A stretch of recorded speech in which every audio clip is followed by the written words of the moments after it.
everybody, welcome back to my channel. This is This Provincial Life and my name is Crystal.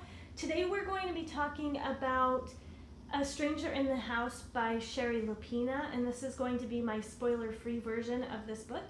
So if this interests you at all, stay tuned and we'll talk about this book. If you have read this book and are interested in my spoiler version, it will be linked up above. So A Stranger in the House is about a couple, and they're Karen and Tom Krupp, and it's all about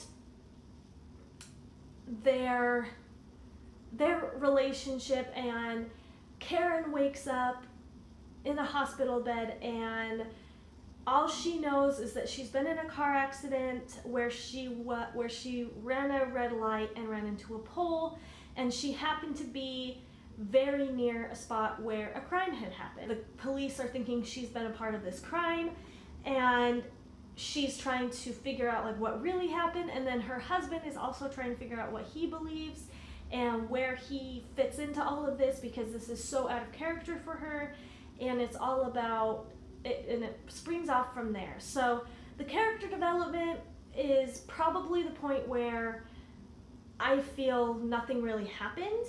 And it was very stagnant in that way, which, to be perfectly honest, a thriller isn't really meant to be like a character-driven story. So I wasn't too shocked about that. However, I didn't feel very compelled to either the husband or the wife, because they are kind of a little bit unlikable, which is really fun in a story, but it does kind of detract from the empathy that you could feel or the sympathy that you could feel towards these characters.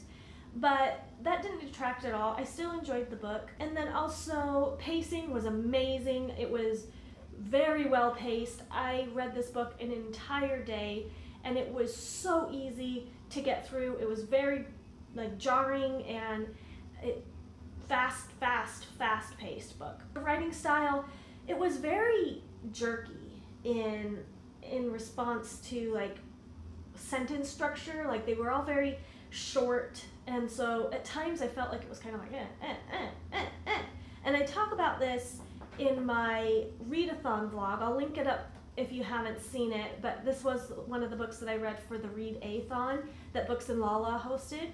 Like it was just hard to imagine, because it was just like, and she turned and this and then he, hi dude. So overall, I enjoyed this book.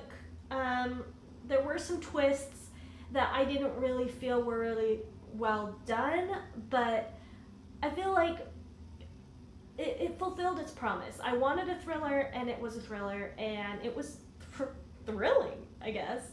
And I gave it 3 out of 5 stars, which is pretty normal for a thriller for me, because I am more of a character-driven reader. I like them.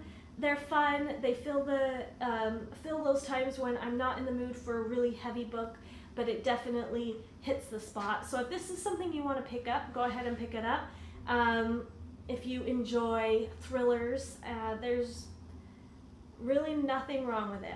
I really liked it. Okay, and that's all I have for today. Hopefully you guys are having fun reading and just enjoying your life. Okay, bye.